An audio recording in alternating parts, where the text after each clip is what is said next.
저희 교육 시작하려면 한 1, 2분 정도 시간이 남아 있는데요.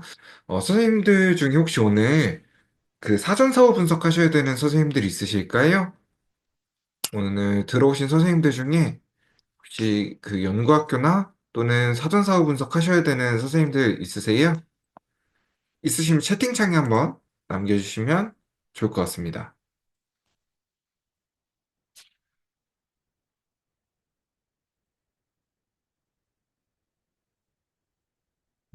오늘은 따로 사전사후 분석하시거나 하시는 분은 있으세요? 네, 그러면 그 사전사후 분석에 대한 안내도 오늘 같이 드리도록 할게요. 네, 그럼 저희 이제 3시가 되었으니까 한번 진행을 해보도록 하겠습니다. 네, 선생님들 안녕하세요. 저는 오늘 선생님들과 함께 1시간 정도 유레카 통계 분석에 대한 상시 교육을 진행할 유레카 통계와 분석의 박대호 연구원입니다. 네, 안녕하세요. 오늘 선생님들과는 1시간 정도 같이 진행을 해볼 거고요. 저희가 교육 진행하기 앞서서 몇 가지 안내사항이 있어서 이 안내사항부터 말씀을 드리고 넘어가 보도록 할게요. 먼저 상시교육 일정입니다. 저희 매월 두 번째 목요일에는 설문조사, 매월 네 번째 목요일에는 통계 분석에 대한 내용으로 상시교육이 진행이 돼요. 혹시나 설문조사 교육이 한 번 더 필요하시다 또는 설문조사도 만드는 방법을 좀 들어보고 싶다라고 하시는 분들은 4월 상시교육에 참여를 해주시면 좋을 것 같고요. 저희가 4월달 같은 경우에는 선생님들께서 좀 심화적으로 교육을 해달라라는 분들이 좀 많이 있으셔가지고 저희가 설문조사도 그렇고 통계 분석도 그렇고 좀 심화적인 내용들을 같이 안내를 드리고 있어요. 그래서 이 해당하는 내용들은 선생님들께서 유레카 홈페이지를 통해서 따로 한번 확인을 해주시면 좋을 것 같습니다. 우리 두 번째로 교육은 1시간 동안 속도감 있게 진행될 예정이에요. 또 오늘 교육 영상 같은 경우에는 저희가 교육 끝나고 나면 선생님들께 메일로 다시 보실 수 있도록 링크 보내드릴 겁니다. 그러다 보니 선생님들께서 중간중간 놓치셨다라고 하더라도 일단은 제가 진행하고 있는 부분을 같이 한번 눈으로 따라와 주시면 좋을 것 같아요. 그리고 놓치신 부분은 저희 다시 보내드리는 링크 통해서 확인을 해주시면 좋을 것 같습니다.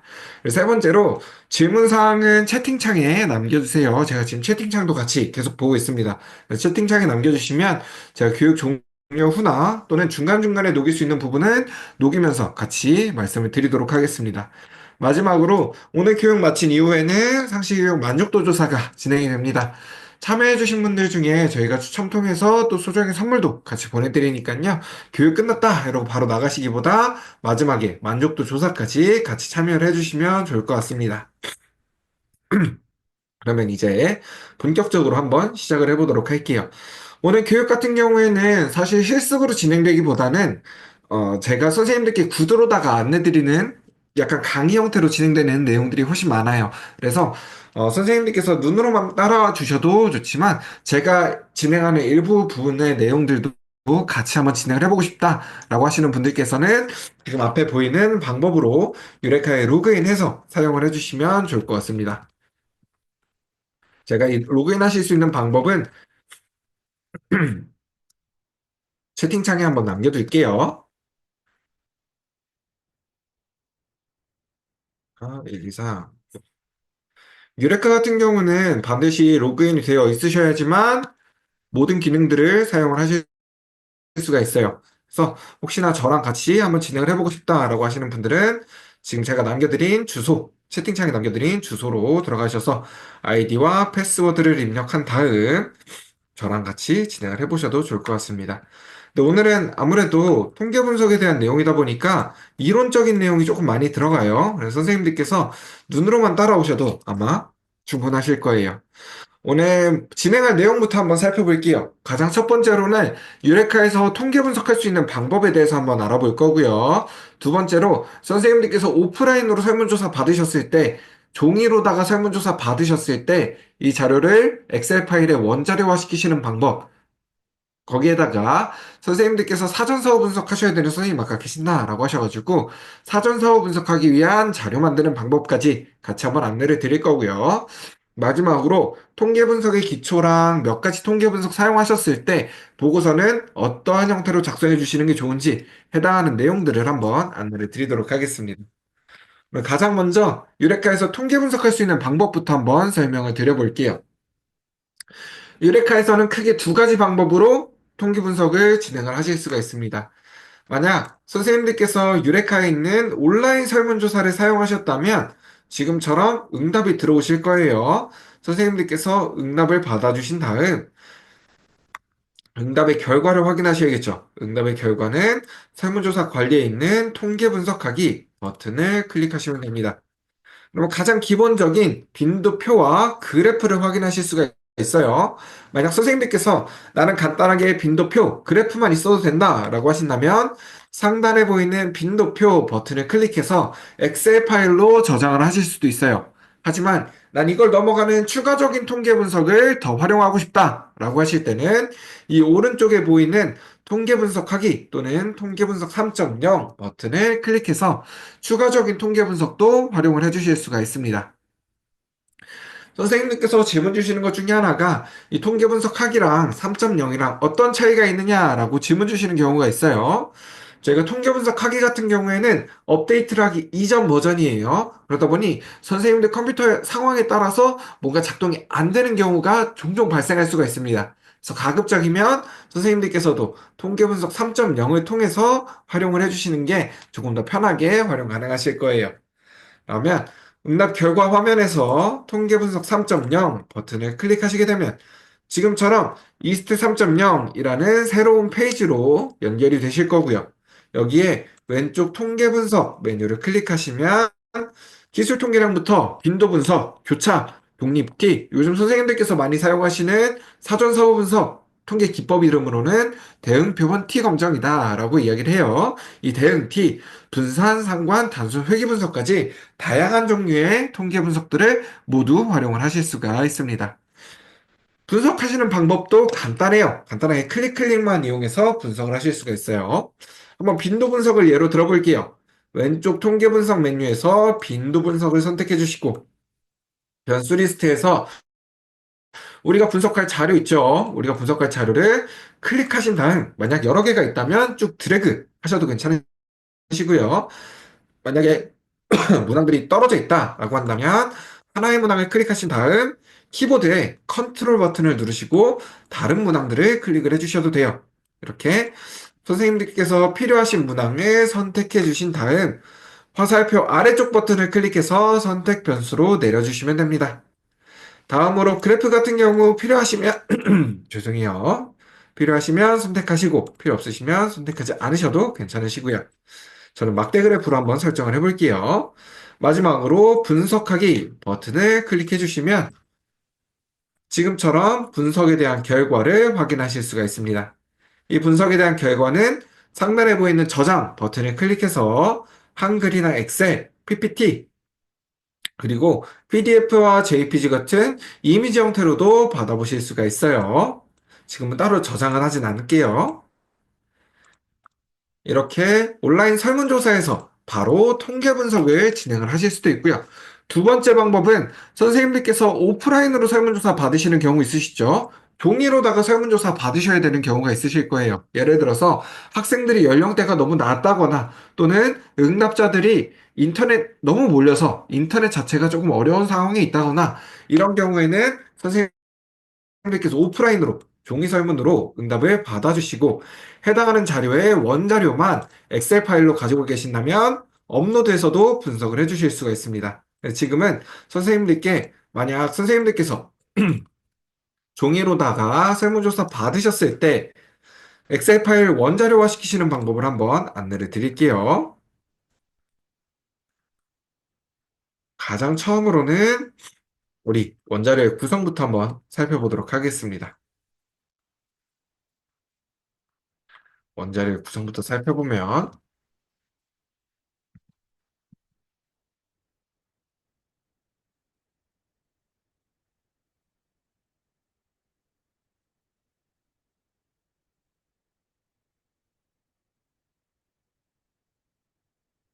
우리 원자료의 구성을 살펴보기 전에 제일 중요한 것부터 한번 말씀을 드리고 넘어가 보도록 할게요.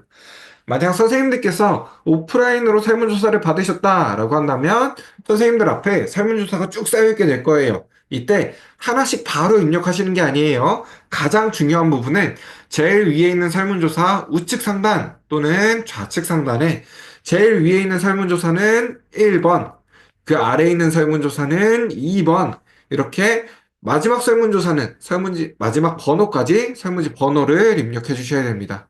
이 과정은 학생들에게도 학생들을 관리할 수 있는 학번을 부여해 주죠. 이것과 동일하게 이 설문조사에도 이 설문지를 관리할 수 있는 설문지 번호를 부여해 주는 과정이에요. 지금처럼 1번부터 마지막 설문지까지 설문지 번호를 먼저 입력을 해주시고 나서 원자료를 작성을 해주시는 거예요. 이 원자료의 구성도 한번 살펴보면 가장 첫 줄에는 우리가 사용한 문항이 들어가게 되고요. 두 번째 줄부터 가로로 한 줄 한 줄이 각 한 사람 한 사람의 응답이 되도록 응답을 입력해 주시는 겁니다. 한번 진행을 해볼게요. 우리 가장 위에 있는 1번 설문지를 보니까 성별은 1번인 남학생이었고요. 학년은 2번이었던 2학년. 수업 만족도는 만족함이었던 4번. 급식 만족도는 매우 만족함이었던 5번을 입력한 학생이었어요. 지금처럼 가로로 한 줄이 한 사람의 응답이 되도록 입력을 해주셔야 돼요. 또 선생님들께서 질문 주시는 것 중에 하나가 선생님 그러면 성별부터 쭉 입력하고 학년 쭉 입력하고 이러한 형태로 입력해도 괜찮나요? 라고 질문 주시는 경우도 있어요. 하지만 이런 경우는 저는 추천을 드리지 않습니다. 그 이유가 저희가 지금처럼 원자료를 입력하는 과정에서 빈칸이 나타난다거나 또는 오타가 발생할 확률이 굉장히 많아요. 만약 선생님들께서 지금 우리가 입력한 것처럼 가로로 한 줄씩 입력하셨다면 이 해당하는 설문조사만 다시 한번 확인을 해주시면 됩니다. 이 1번 설문지, 이 해당하는 설문조사만 다시 한번 확인해 주시면 돼요. 하지만 만약 선생님들께서 성별부터 쭉 입력하고 학년 쭉 입력하고 이렇게 세로의 형태로 입력을 하셨다면 어디서부터 밀렸었는지 또는 어디서부터 오타가 발생했는지 정확하게 알 수 없다 보니까 전체 설문조사를 다시 한번 확인해 주셔야 된다라는 불편함이 생기게 됩니다. 선생님들께서도 원자료를 입력하신다면 오프라인으로 자료 받으시고 엑셀 파일 원자료를 만드셔야 된다라고 한다면 하나의 설문조사를 입력하기 시작하셨을 때는 가로로 해당하는 모든 응답을 입력해 주셔야 된다라는 거, 이 부분은 꼭 기억을 해 주셨으면 좋겠어요. 그럼 넘어가서 우리 2번 설문지를 볼게요. 2번 설문지를 보니까 학년은 2번인 여학생이었고요. 성별은 2번인 여학생이었고요. 학년은 5학년. 수업 만족도는 3점, 급식 만족도는 2점을 준 학생이었습니다. 지금처럼 가로로 한 줄이 한 사람의 응답이 되도록 입력을 해주시고 또 하나의 설문조사를 입력하기 시작하셨다면 가로로 해당하는 모든 내용들을 입력해 주시는 게 좋다라는 거, 이 부분은 꼭 기억해 주셨으면 좋겠어요. 그러면 아래는 임의로 한번 채워보도록 하겠습니다. 아래는 한번 임의로 채워보도록 할게요. 지금처럼 선생님들께서 원자료를 다 작성을 하셨다면 저는 바탕화면에 원자료라는 이름으로 파일을 저장해 주도록 할게요. 원자료라는 이름으로 파일을 저장해 줄 거고요. 파일을 저장해 주셨다면 작업 중이었던 창은 닫아 주셔도 괜찮습니다. 이번에는 유레카에서 세 번째 메뉴인 통계 분석 메뉴로 들어가 주도록 할 거예요. 유레카의 세 번째 메뉴인 통계 분석에 저는 내 자료 분석하기 메뉴로 들어가 주도록 하겠습니다. 내 자료 분석하기까지 들어오셨다면 화면 가운데 보이는 돋보기 모양을 클릭하신 다음 우리가 방금 만들었던 원자료라는 이름의 파일을 그대로 열어주시면 돼요. 그러면 파일이 업로드가 되실 거고요. 여기서 분석하기, 가장 처음으로 유레카에서 오류가 날 만한 게 있는지 이런 부분을 한번 검토를 해줄 거예요. 이때 오류가 검출되지 않았습니다. 정상적으로 분석하기가 가능합니다. 라는 문구를 확인하셨다면 동일하게 하단에 보이는 분석하기 또는 분석하기 3.0 버튼을 클릭해 주시면 됩니다. 그러면 우리가 앞서서 확인한 이 스탯으로 그대로 넘어가 주시게 될 거고요. 여기서는 우리가 입력했던 설문 문항명들을 그대로 확인을 하실 수가 있어요. 지금은 따로 분석은 하지 않고 넘어가 보도록 할게요. 그럼 이번에는 제가 선생님들께 사전사후 분석을 하기 위해서는 자료를 어떻게 만드셔야 되나 이런 부분도 같이 한번 안내를 드리도록 하겠습니다. 사전사후 분석을 하시기 위해서는 자료를 어떻게 만드셔야 되나 라는 부분도 같이 한번 안내를 드릴게요. 먼저 선생님들께서 사전사후 분석을 하셔야 된다라고 한다면 지금처럼 두 개의 원자료가 필요합니다. 첫 번째로는 사전에 대한 원자료가 한 가지 있어야 되고요. 두 번째로는 사후에 대한 원자료가 별도로 있어야 돼요. 그리고 분석을 진행하기 위해서는 이 사전조사와 사후조사를 하나의 파일로 합친 통합 파일이 별도로 필요합니다. 그래서 지금 이 통합 파일 만드는 방법을 보여드릴 거예요. 선생님들께서 통합 파일 만드실 때는 먼저 사후조사 원자료 있죠? 이 사후조사 원자료에서 우리가 분석할 자료들을 쭉 블록을 잡아주세요. 우리가 분석할 자료들을 쭉 블록을 잡아주시고 여기서 마우스 오른쪽 버튼 클릭하셔서 복사 다음으로 우리 사전조사 오른쪽으로 사전조사에 우리가 분석할 자료 오른쪽으로 사후조사를 그대로 붙여 넣어 주시면 됩니다. 굉장히 간단하죠? 그래서 왼쪽에는 사전에 대한 자료가 오도록 오른쪽에는 사후에 대한 자료가 오도록 자료를 만들어 주시면 돼요. 이 간단한 과정을 선생님들께 안내 드리는 이유가 이 과정을 반대로 진행하시는 분들이 있으세요. 그래서 왼쪽에는 사후에 대한 자료가 오고 오른쪽에는 사전에 대한 자료가 오도록 자료를 만들어 주시는 분들이 있습니다. 이런 경우에도 분석 결과 자체는 동일하게 나와요. 하지만 분석의 부호가 반대로 나타나게 됩니다. 그래서 분명 사전에 비해 사후의 값이 증가했음에도 불구하고 일반적으로는 긍정적인 경우가 많아요. 사전에 비해 사후의 값이 증가했음에도 불구하고 수치만 봤을 때는 사전에 비해 사후의 값이 떨어진 것처럼 보여질 수가 있어요. 그래서 선생님들께서 자료 만들어 주실 때는 왼쪽에는 사전에 대한 자료가 오도록 오른쪽에는 사후에 대한 자료가 오도록 자료를 만들어 주시는 게 좋아요. 우리 여기서 몇 가지만 더 한번 살펴보고 넘어갈게요. 지금 저는 1학년 1반 1번 학생의 사전조사 오른쪽으로는 1학년 1반 1번 학생의 사후조사가 오도록 동일한 응답자의 응답을 매칭시켜 줬습니다. 이 과정이 굉장히 중요해요. 만약 선생님들께서 응답자 매칭을 시켜주지 않으신다면 실제로 나타나는 현상과 분석의 결과가 서로 다르게 나타날 수가 있습니다. 실제로 나타나는 현상은 사전에 비해 사후의 값이 증가했다. 학생들이 긍정적인 효과를 보여줬다. 예를 들어서 학생들이 수업에 대한 호기심이 더 늘어났다라는 결과가 나오지만 매칭시켜주지 않고 분석을 진행하게 된다면 사전과 사후에 값에 큰 차이가 없었다. 학생들에게는 그다지 유의미한 결과가 나오진 않았다라고 결과가 나올 수가 있습니다. 그렇기 때문에 선생님들께서도 분석을 진행하신다면 동일한 응답자의 사전과 사후 응답을 매칭시켜 주시는 게 굉장히 중요해요. 우리 마지막으로 한 가지만 더 살펴보고 넘어가겠습니다. 만약 선생님들께서 이 1학년 1반 5번 학생이죠. 이 1학년 1반 5번 학생, 1학년 1반 5번 학생의 경우 사전에는 응답을 받았는데 사후조사 진행하기 전에 이 학생이 전학을 가버렸어요. 그래서 사후조사에 대한 응답을 받을 수가 없었습니다. 그렇다면 사전에 대한 자료는 있지만 사후에 대한 자료값이 없다 보니까 이 학생의 응답값은 과감하게 지워주셔야 돼요. 반대의 경우도 마찬가지겠죠. 반대의 경우도 마찬가지예요. 이 학생이 사전에는 없었어요. 사전에는 이 학생이 없다 보니까 조사를 할 수 없었는데 사후 조사하기 전에 이 학생이 전학을 와서 사후에 대한 자료만 있다면 마찬가지로 사전에 대한 결과값이 없다 보니까 이 학생에 대한 응답값은 자료에서 지워주셔야 되는 거예요. 그래서 반드시 사전과 사후 모두 응답이 있는 형태로 자료를 매칭시켜 주셔야 됩니다. 우리 총 세 가지 확인해 봤죠? 첫 번째로는 왼쪽에는 사전에 대한 자료가 오도록, 오른쪽에는 사후에 대한 자료가 오도록 자료를 만들어 주셔야 되고요. 두 번째로는 동일한 응답자의 사전과 사후 응답을 매칭시켜 주셔야 된다라는 거. 마지막으로 세 번째는 사전과 사후 둘 중 하나라도 응답이 없다면 해당하는 응답은 모두 지워주셔야 된다라는 거. 그래서 사전과 사후 모두 응답이 있는 형태로 동일한 응답자의 응답을 매칭시켜 주셔야 된다라는 거. 이 세 가지는 꼭 기억을 해주셨으면 좋겠습니다. 그럼 저는 지금 작업 중이었던 파일을 통합이라는 이름으로 새로 저장해 주도록 할게요. 지금 작업 중이었던 파일은 통합이라는 이름으로 새로 저장해 줄 거고요. 마찬가지로 여태까지 작업 중이었던 파일은 닫아주도록 하겠습니다.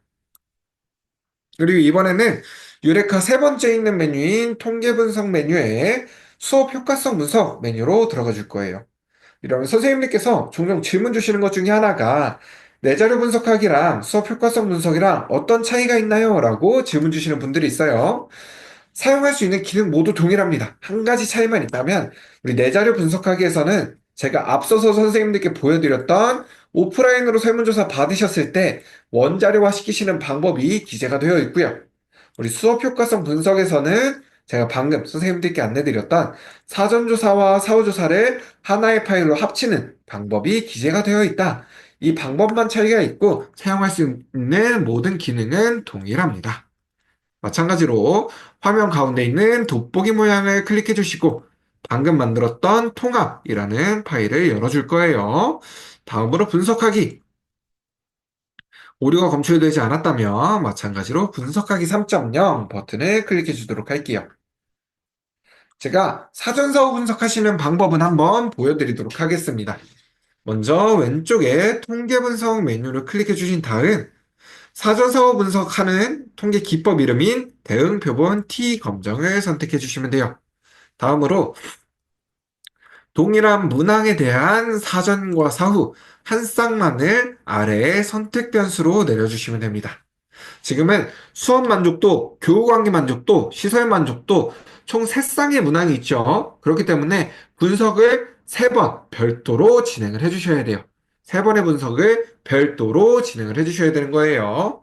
지금처럼 동일한 문항에 대한 사전과 사후 한 쌍을 아래 선택 변수로 내리셨다면 하단에 보이는 분석하기 버튼을 클릭하시면 됩니다. 그러면 지금처럼 분석 결과를 확인하실 수가 있고요. 가끔 선생님들께서 이 분석 결과 보시면 한숨부터 쉬시는 분들이 있으시더라고요. 제가 조금 있다가 여기서 어떤 자료 활용하시면 되는지 또 결과는 어떻게 해석하실 수 있는지 해당하는 내용들을 안내해 드리도록 하겠습니다.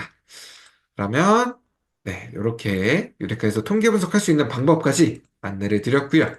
그렇다면 지금부터는 제가 선생님들께 통계 분석의 기초 그리고 몇 가지 통계 분석을 사용했을 때 보고서는 어떠한 형태로 작성할 수 있는지 해당하는 내용들을 한번 살펴보도록 할게요.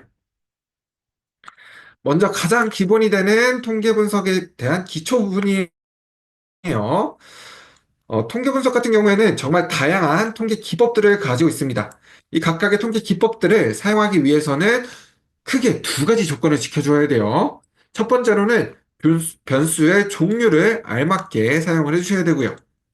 변수의 종류를 알맞게 사용해 주셔야 되고요. 두 번째로 이 종류에 따른 변수의 형태도 잘 설정을 해 주셔야 됩니다. 우리 변수의 종류 같은 경우에는 크게 두 가지로 나눠져요. 세세하게 나누면 정말 다양하게 나눠지지만 우리는 크게만 한번 살펴볼 거예요.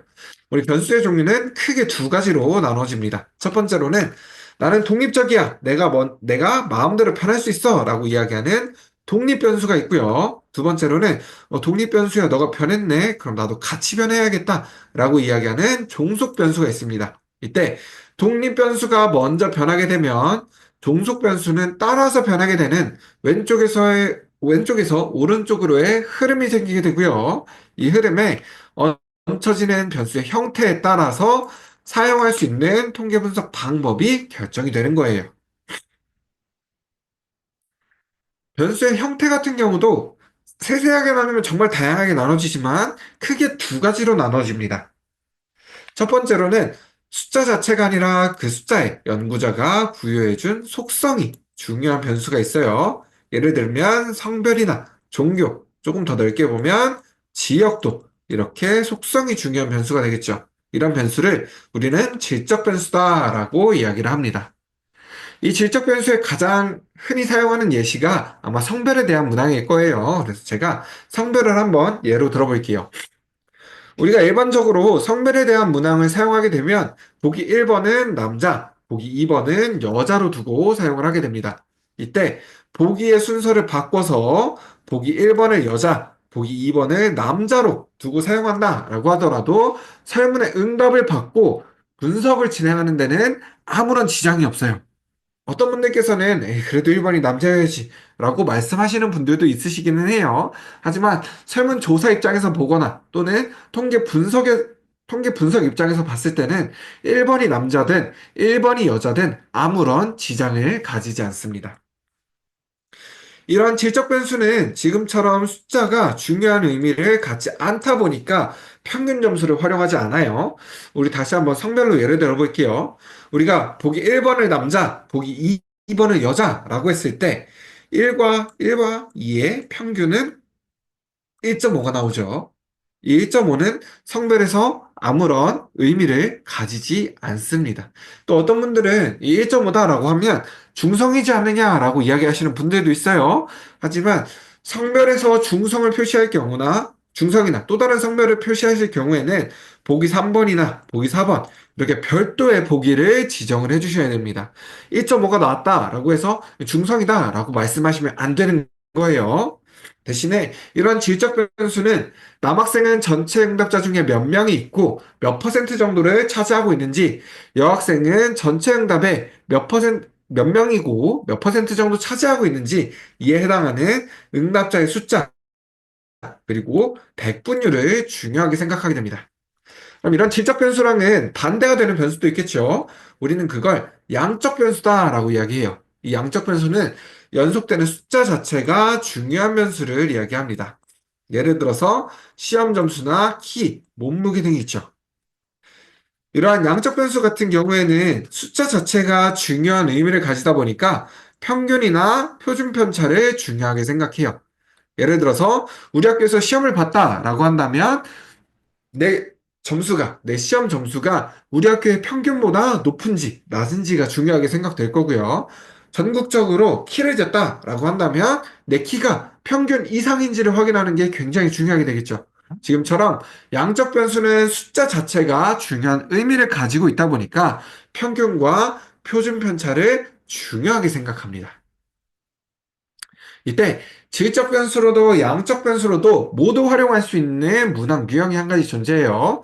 선생님들께서 만족도 문항이나 선호도 문항에 많이 사용하시는 척도형 문항이 그 주인공입니다. 일반적으로는 5점 척도를 많이 사용하시지만 3점, 5점, 7점, 10점 모두 상관없이 양적으로도 질적으로도 활용을 하실 수가 있어요. 근데 선생님들께서 아마 가장 많이 사용하시는 예시가 5점 척도의 만족도 문항일 것 같아서 제가 동일한 문항으로 한번 가지고 왔습니다. 제가 가지고 온 문항은 보기 1번은 전혀 만족하지 않는다부터 시작해서 보기 5번은 매우 만족한다로 입력된 만족도에 대한 문항이에요. 이때 각각의 보기를 질적 변수로 보고 전혀 만족하지 않는다는 몇 명이 응답했고 몇 퍼센트 정도 되는지, 만족한다와 매우 만족한다는 각각 몇 명이 응답했고 비율이 어떻게 되는지 이 부분을 확인할 수도 있고요. 전혀 만족하지 않는다는 1점부터 시작해서 매우 만족한다는 5점으로 두고 이 만족도에 대한 평균 점수도 확인을 할 수가 있습니다. 지금처럼 이렇게 척도형 문항으로 사용하시게 될 경우에는 질적으로도 양적으로도 모두 활용할 수 있다 보니까 대부분의 통계 분석을 사용을 하실 수가 있다라는 장점이 있어요. 이렇게 우리 변수의 형태에 대해서도 간단하게만 한번 살펴봤고요. 그러면 우리 이번에는 몇 가지 통계 분석을 사용을 해봤을 때 보고서는 어떠한 형태로 작성하실 수 있는지 해당하는 내용도 한번 살펴보도록 하겠습니다. 우리 가장 기본이 되는 분석인 빈도 분석, 기술 통계량 이 두 가지 분석과 오늘 대응 표본 T 검정하셔야 되는 선생님 있다라고 말씀하셔서 이 대응 표본 T 검정까지 한번 살펴보도록 할게요. 총 세 가지만 한번 살펴보도록 하겠습니다. 우리 먼저 빈도 분석부터 한번 살펴볼게요. 이 빈도 분석은 질적 변수의 분포와 특징을 확인할 수 있는 분석을 빈도 분석이라고 합니다. 예를 들어서 전체 응답자 중에 남학생은 몇 명이 있고 몇 퍼센트 있는지, 여학생은 몇 명이 응답했고 비율로는 어떻게 되는지 이 해당하는 내용을 확인할 때 사용하는 분석이 빈도 분석이에요. 특히 이 빈도 분석 같은 경우에는 선생님들께서 설문조사 받으셨다. 그리고 보고서 작성하신다. 라고 한다면 가장 기본적으로 들어있어야 하는 분석 중에 한 가지예요. 특히 이 빈도 분석만을 가지고도 내가 받은 응답이 어느 한 곳으로 치우치지 않았다라는 것을 가장 쉽게 증명해낼 수가 있습니다. 한번 예를 들어 볼게요. 저는 제가 받은 응답이 제가 학생들에게 응답을 받고 제가 받은 응답이 남학생과 여학생의 평균적인 의견이다라고 이야기를 하고 싶어요. 근데 응답의 결과를 보니까 전체 응답의 10%가 남학생이었고요. 전체 응답의 90%는 여학생이었어요. 그렇다면 이때는 남학생과 여학생의 평균적인 의견이다 라기보다는 여학생의 의견에 조금 더 가깝다라고 표현하는 게 조금 더 정확하겠죠. 반대로 남학생이 한 47% 정도, 여학생이 53% 정도 분포를 보였다라고 한다면 이때는 남학생과 여학생의 평균적인 의견이다라고 이야기를 할 수가 있을 겁니다. 지금처럼 이 빈도 분석 한 가지만 가지고서도 내가 받은 응답이 어느 한 곳으로 치우치지 않았다라는 걸 가장 쉽게 증명해낼 수가 있다 보니까 선생님들께서 설문조사 받으시고 보고서 작성하신다라고 한다면 반드시 포함이 되어 있어야 해요. 우리 빈도 분석은 앞서서 제가 어떻게 진행하면 되는지 한번 보여드렸었죠. 이트 3.0까지 넘어오신 다음 왼쪽 통계 분석 메뉴에서 빈도 분석을 선택해 주시고 변수 리스트에서 우리가 빈도를 확인할 문항을 아래 선택 변수로 내려주시면 됩니다. 그래프 같은 경우에는 필요하시면 선택하시고 없으면 선택하시지 않아도 괜찮아요. 마지막으로 분석하기 버튼을 클릭하시면 지금과 같은 분석 결과를 확인하실 수가 있고요. 이 분석 결과는 보고서에 지금처럼 작성을 해주실 수가 있습니다. 지금부터 제가 말씀드릴 이 보고서의 형태 같은 경우에는 무조건 이렇게 작성하셔야 됩니다. 라는 내용은 아니에요. 하지만 최소한 이대로 작성하시면 틀리지는 않아요. 라는 내용으로 안내를 드릴게요. 먼저 구성부터 한번 살펴보고 넘어가겠습니다. 가장 왼쪽에는 우리가 사용한 문항이 들어가게 되고요. 중간에는 몇 명이 응답했고 비율로는 어떻게 되는지 해당하는 내용을 입력을 해주시면 돼요. 여기서 선생님들께서 가장 많이 놓치시는 부분 중에 하나가 전체 응답을 빼고 작성하시는 경우가 굉장히 많이 있어요. 지금이야 남학생이 47명, 여학생이 53명, 더하면 100명. 이게 한눈에 쉽게 눈에 들어올 수가 있지만 응답자의 숫자가 많아지게 되거나 또는 보기의 숫자가 늘어나게 된다면 전체 응답이 몇 명인지 100%가 몇 명의 기준인지 이게 한눈에 들어오지 않게 될 수도 있습니다. 그래서 선생님들께서 이 전체에 대한 응답 결과는 반드시 함께 작성을 해주시는 게 좋아요. 다음으로 우리가 사용한 문항과 문항별 보기, 보기별 사례수와 비율을 입력해 주시면 돼요. 지금 저는 성별과 학교급 두 가지만 사용을 했지만 선생님들께서 여러 개를 더 사용하셨다라고 한다면 아래로 한 줄씩 더 늘려주시면 됩니다. 그러면 이 결과값을 보고서에 어떻게 작성할 수 있는지도, 어떻게 해석할 수 있는지도 한번 살펴볼게요. 선생님들께서 통계 분석을 진행하시고 보고서를 작성하신다라고 한다면 가장 기본적으로 두 가지 내용이 들어있어야 해요. 내가 어떤 것을 위해서 사용한 목적이죠. 어떤 방법을 사용을 했는지, 사용한 방법, 사용한 목적과 방법을 먼저 기술해 주셔야 됩니다. 한번 진행해 볼게요. 전체 응답 학생의 성별, 학교급의 분포를 확인하기 위해서 빈도 분석을 실시하였다. 지금처럼 사용한 목적과 방법을 먼저 기술해 주시고 분석 결과 성별은 남학생이 47%, 여학생이 53%의 분포를 보이는 것으로 나타났다. 지금처럼 보기가 두 가지일 경우에는 어떤 것을 먼저 말씀해 주셔도 상관이 없습니다. 오히려 보기 순서대로 말씀해 주시는 게 더 편하실 수도 있어요. 하지만 보기가 세 가지 이상으로 늘어나게 된다면 빈도가 높은 것을 먼저 동일한 것끼리는 묶어서 설명을 해주시면 선생님들께서 훨씬 편하게 기술하실 수가 있으실 거예요. 한번 진행해 볼게요. 학교급의 경우 고등학교가 34%이며 초등학교와 중학교가 각각 33%였다. 지금처럼 빈도가 높은 것을 먼저 동일한 것끼리 묶어서 설명을 해주시면 훨씬 편하게 기술하실 수가 있으실 겁니다. 그러면 우리 다음으로 한번 넘어가 볼게요. 이번에는 기술 통계량 분석입니다. 이 기술 통계량 분석은 선생님들께서 평균 구할 때 사용하신다라고 생각을 해주셔도 좋아요. 양적 변수의 평균이나 표준 편차를 구할 때 사용하는 분석이 기술 통계량 분석입니다. 우리 기술 통계량 분석도 간단하게 분석을 해볼 수가 있어요. 마찬가지로 이 스택 3.0까지 넘어오신 다음 왼쪽 통계 분석 메뉴에서 기술 통계량 변수 리스트에서 우리가 평균을 구할 문항을 아래 선택 변수로 내려주시고 분석하기 버튼을 클릭을 해주시면 됩니다. 지금 저는 5점 척도로 사용된 세 가지 문항을 양적 변수로 보고 분석을 한번 해볼 거예요.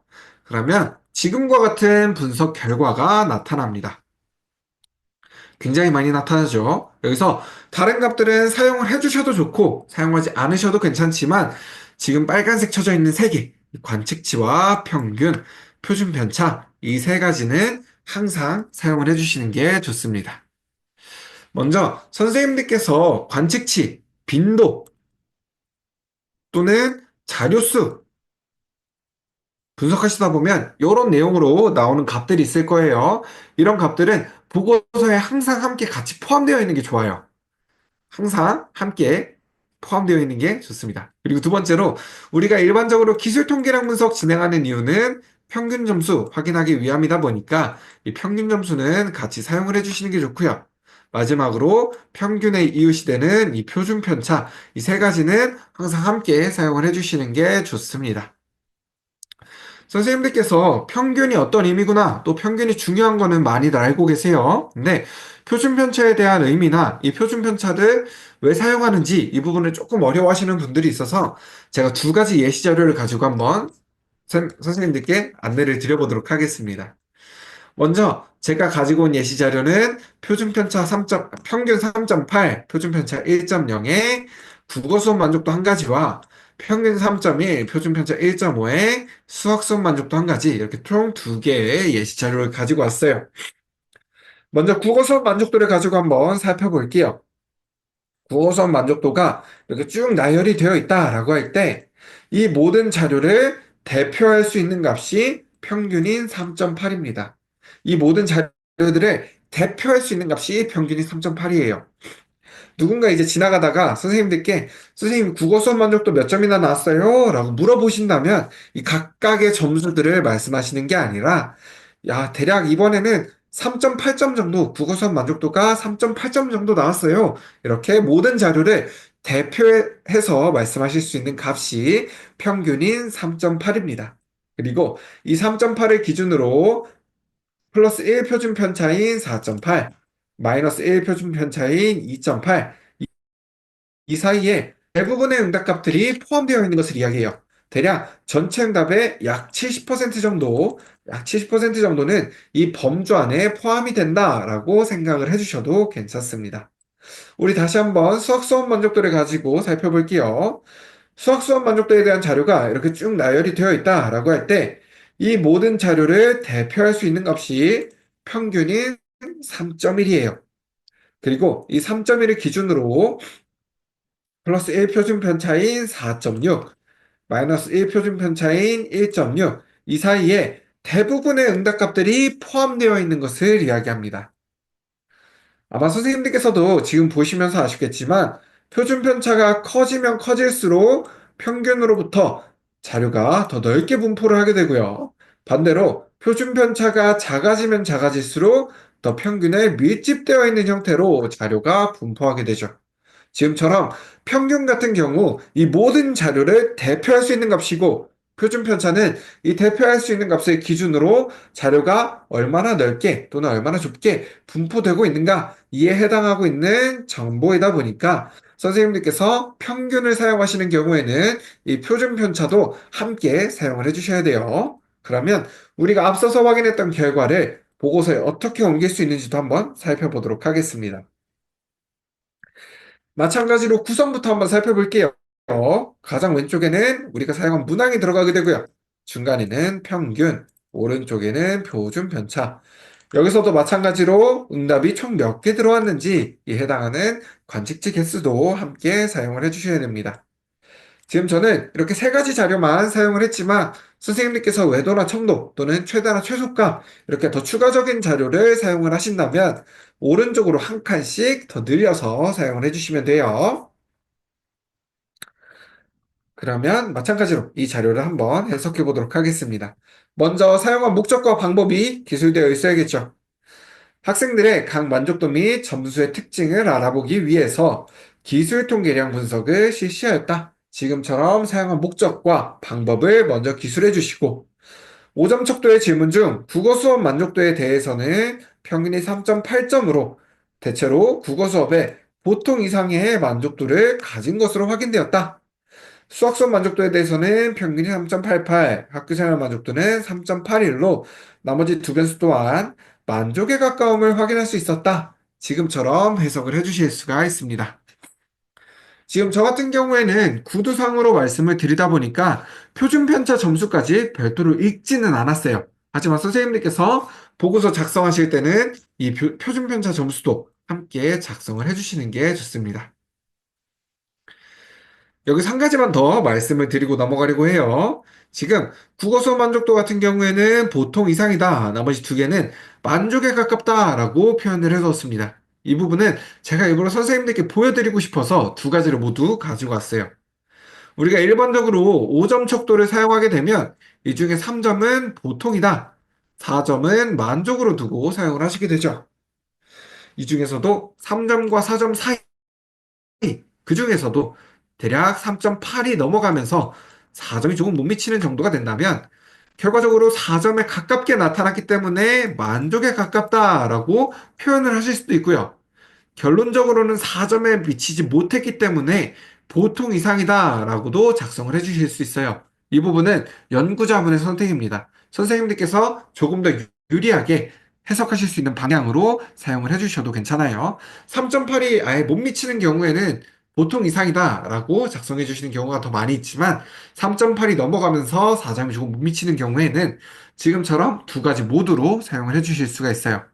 이때 주의해 주셔야 될 거 한 가지는 선생님께서 하나의 기준을 정해 주셨다면 한 가지의 기준을 정해주셨다면 모든 문항에 대해 동일한 기준을 적용시켜 주셔야 되는 거예요. 예를 들어서 국어 수업 만족도는 3.85점인데 보통 이상이다 라고 작성하시고 수학 수업 만족도는 3.83인데 만족에 가깝다 라고 사용하시면 안 되는 거예요. 만약 3.8이 넘어가는 모든 자료는 만족으로 보겠어 라고 한다면 모든 문항에 대해 동일한 기준을 적용시켜 주셔야 되는 겁니다. 이 부분을 꼭 기억을 해 주셨으면 좋겠습니다. 이렇게 기술 통계량까지 한번 확인을 해봤고요. 우리 마지막으로 사전사후 분석, 대응 표본 T 검정까지만 한번 살펴보고 오늘 교육을 종료하도록 하겠습니다. 우리 사전사후 분석, 선생님들께서는 항상 문의를 주시면 사전사후 분석하셔야 된다라고 이야기를 하시더라고요. 이 사전사후 분석 같은 경우 통계 기법 이름으로는 대응 표본 T 검정이다라고 이야기를 합니다.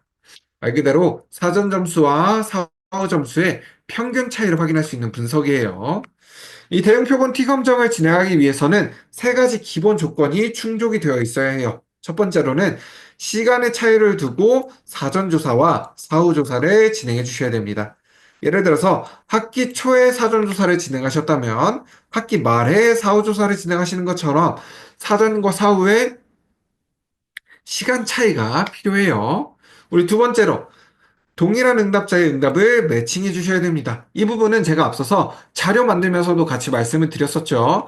동일한 응답자의 사전 응답, 오른쪽으로는 그 해당하는 응답자의 사후 응답이 오도록 동일한 응답자의 응답을 매칭시켜 주셔야 됩니다. 우리 마지막으로 동일한 문항을 사용해서 사전조사와 사후조사를 진행해 주셔야 됩니다. 이제 가끔 선생님들께서 문의 주실 때 보면 사전조사 전에 문항 좀 급하게 만드시고 사후조사 전에 문항 자체를 수정해 버리시는 경우가 있어요. 이런 경우에는 대응 표본 T 검정, 사전 사후 검정을 진행을 하실 수가 없습니다. 반드시 동일한 문항을 활용해서 설문 응답을 받아주셔야 돼요. 조금 예민하게 보시는 분 같은 경우에는 설문지의 문항 배치 순서만 변경이 되더라도 문항 응답에 영향을 끼칠 수 있다라고 이야기하시는 분들 있어요. 그래서 가장 좋은 건 동일한 설문지 그대로 이용해서 사전과 사후 응답을 받아주시는 게 가장 좋고요. 최소한 문항이 변경되지 않는 선에서 동일한 문항으로 사전조사와 사후조사를 진행해 주셔야 됩니다. 우리 사전조사, 사후조사 합치는 방법은 앞서서도 같이 한번 진행을 해봤었죠.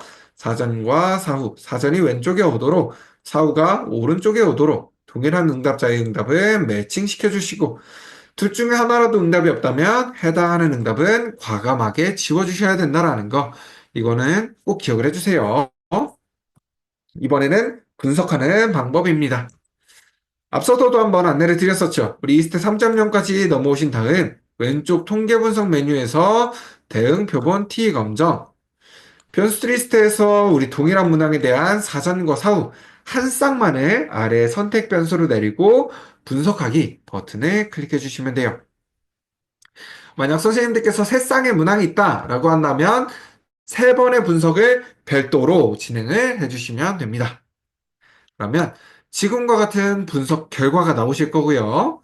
여기서 반드시 활용하셔야 되는 내용들만 한번 살펴보도록 할게요. 먼저 우리 대응 표본 T 검정은 사전 점수와 사후 점수의 평균 차이를 확인하는 분석이죠. 그렇기 때문에 우리 사전과 사후의 평균, 앞서서 기술 통계량 말씀드리면서 평균 나오면 뭐 나와야 된다 했죠? 우리 표준 편차 같이 나와야 된다라고 말씀드렸을 거예요. 그리고 대부분의 경우 빈도, 관측치, 자료 수 이렇게 표시된 값을 함께 사용해 주세요라고 안내를 드렸었죠. 그렇기 때문에 가장 처음에 있는 이 대응 표본 통계 박스는 선생님들께서 사용을 해주시는 게 좋습니다. 이 아래 보이는 그래프 같은 경우에는 있으면 시각적인 효과를 주기 때문에 분명히 도움은 됩니다. 하지만 필수적인 요소는 아니에요. 선생님들께서 필요하시면 사용을 하시고 필요하지 않으시면 사용하지 않으셔도 괜찮습니다. 우리 다음으로 대응 표본 상관 같은 경우에는 선생님들께서 확인하지 않고 넘어가셔도 상관없어요. 대응 표본 상관은 선생님들께서 확인하지 않고 그대로 넘어가셔도 됩니다.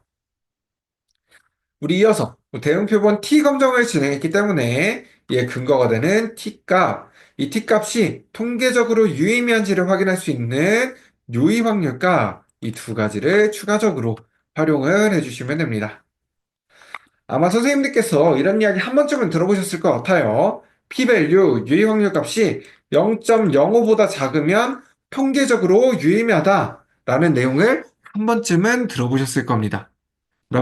그럼 이 0.05는 도대체 뭘 이야기하는 건데, 그럼 유의 확률은 어떤 걸 의미하는 건데, 라는 걸 간략하게만 한번 소개를 해드리고 넘어갈게요.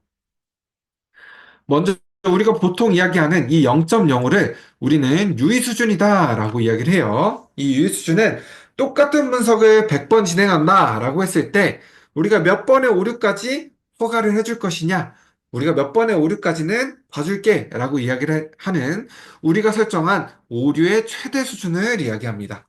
이 부분은 조금 쉽게 이야기하면 우리가 설정해준 기준이다라고 생각을 해주셔도 괜찮아요. 우리가 있는 사회과학 분야에서는 보통 0.05의 수치, 100번 중에 5번보다만 오류가 나타날 확률이 더 적으면 우린 이걸 통계적으로 유의미하다라고 이야기할게 라는 우리가 설정해준 기준입니다.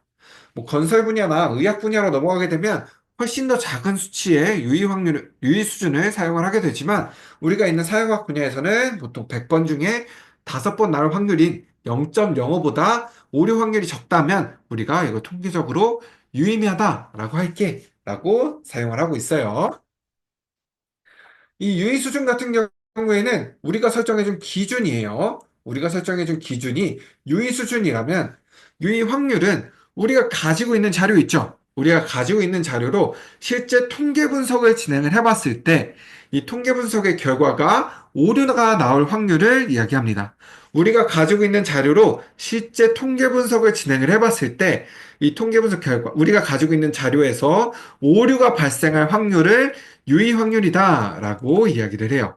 그래서 우리가 가지고 있는 자료에 오류가 발생할 확률이 우리가 설정해준 기준보다 작다면 통계적으로 유의미하다라고 이야기를 하는 겁니다.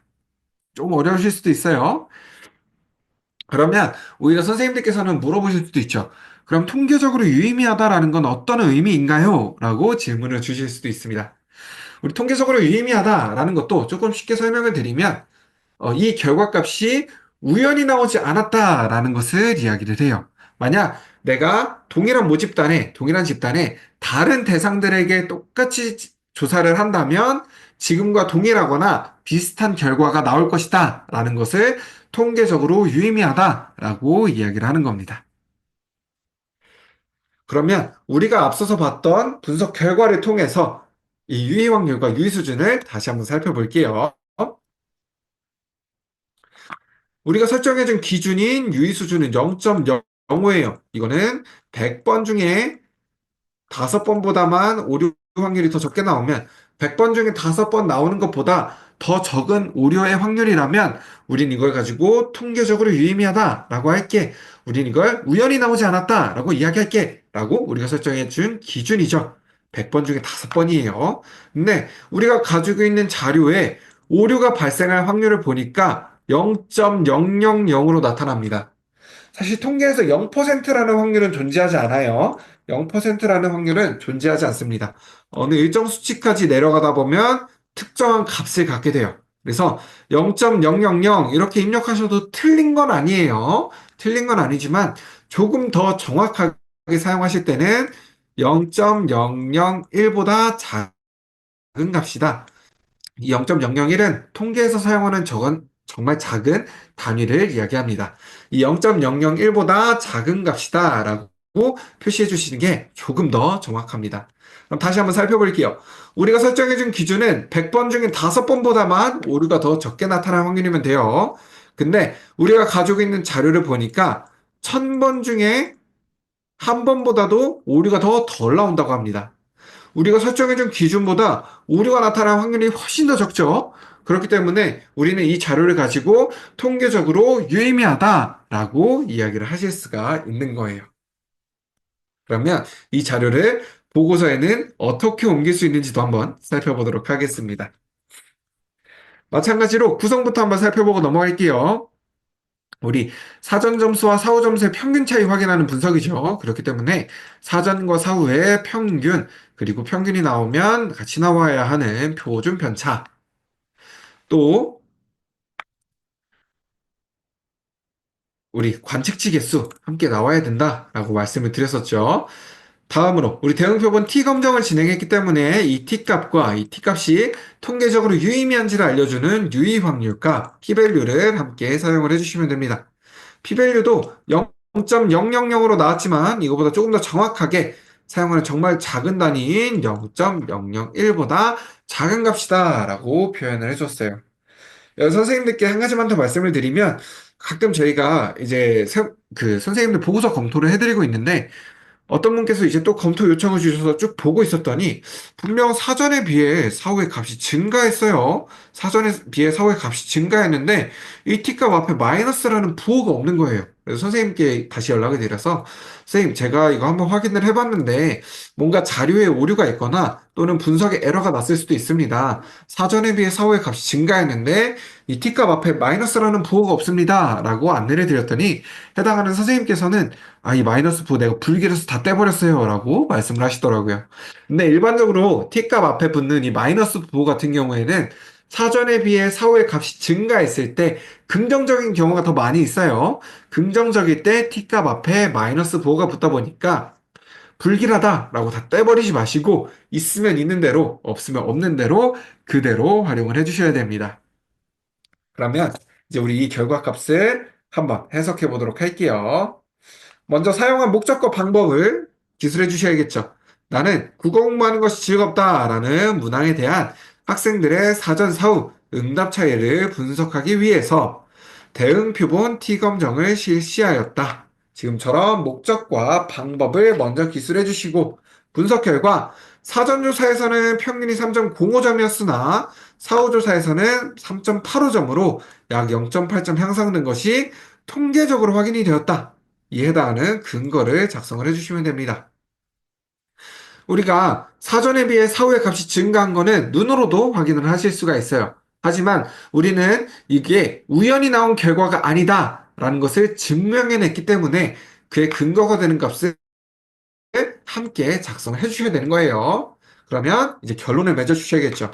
따라서 나는 국어 공부하는 것이 즐겁다라는 문항에 대한 학생들의 응답 점수가 사전보다 사후에서 유의하게 증가하였다고 할 수 있다. 이렇게 결론을 맺어주실 수가 있습니다.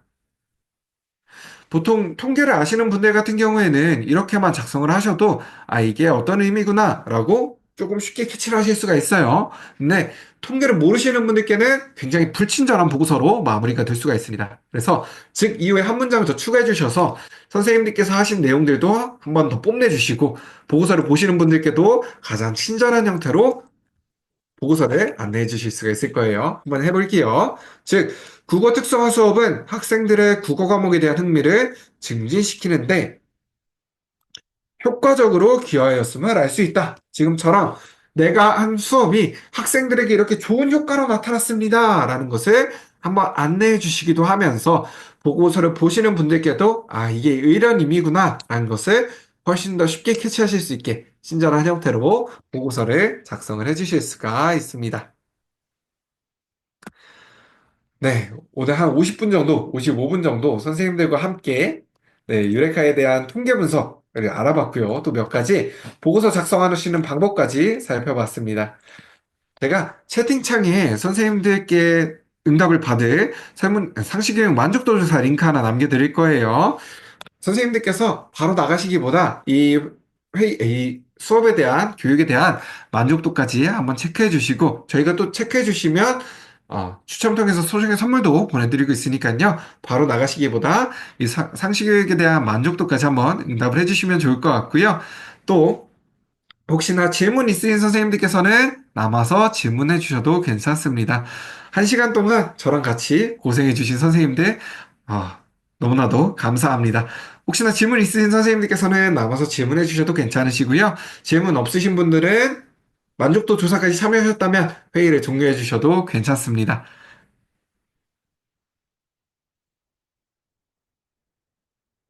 고생하셨습니다.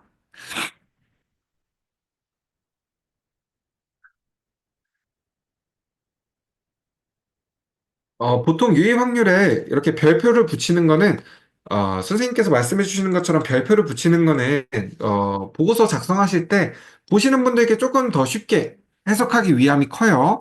일반적으로 선생님들께서 사용하시는 보고서 형태에 따라서 다르지만, 유입 확률에 별이 하나가 붙었다라고 한다면 0.0, 0.10, 유의 확률이 0.10보다 작다라는 것을 일반적으로 이야기하고요. 또는 별이 두 개가 붙었다라고 한다면 이거는 0.05보다 작은 값이다. 여기서 유의미하다라는 것을 이야기해요. 그래서 별 3개면 0.01보다 작다라는 의미로 많이 활용을 하고 있는데 이 부분은 선생님들 사용하시는 보고서 형태에 따라서 다르겠지만 보고서에 붙이시면 좋긴 합니다. 붙이시면 좋긴 하지만 필수적인 요소는 아니실 거예요. 선생님께서 해석하실 때만 해석을 같이 해주시면 상관은 없으실 거예요. 근데 별을 붙이시게 되면 조금 더 보시는 분들께서 해석하기 편한 부분이 있으시겠죠? 아마 필수적인 부분은 아닐 겁니다. 혹시 또 궁금하신 부분 있으실까요?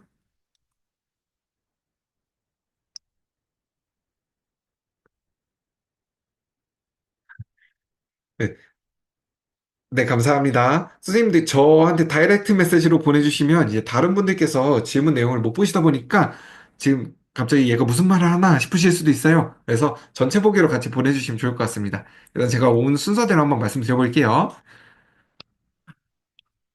네, 제가 지금 이거 영상 같은 경우에는 녹화를 하고 있어서요. 오늘 이제 종료하고 업로드하고 내일 중으로 해서 선생님들께 다시 보실 수 있는 링크 보내드릴 거예요.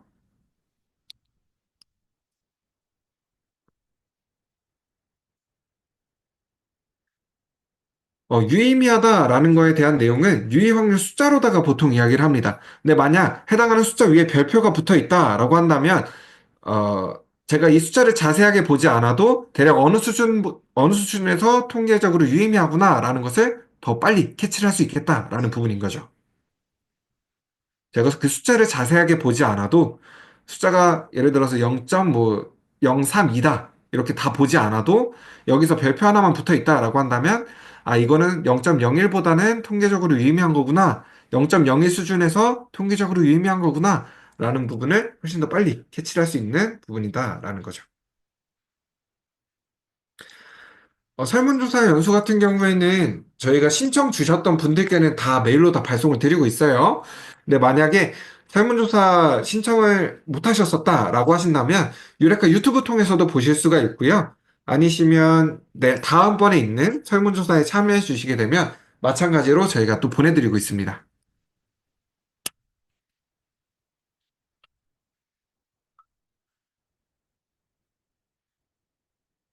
선생님 혹시 어떤 데서 음수값이 나오신 걸까요? 만약 t 검정에서 t값이 음수값으로 나왔다라고 한다면 이건 사전보다 사후의 값이 증가했다라는 의미예요.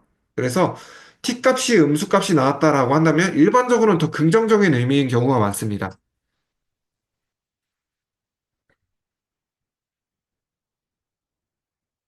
네.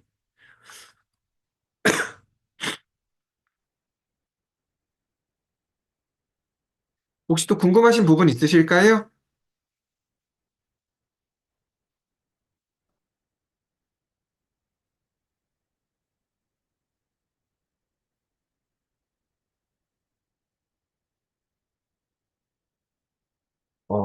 이제 궁금하신 부분은 더 없으신 것 같아서 제가 한 1분 정도만 기다렸다가 이제 회의를 종료해 보도록 하겠습니다.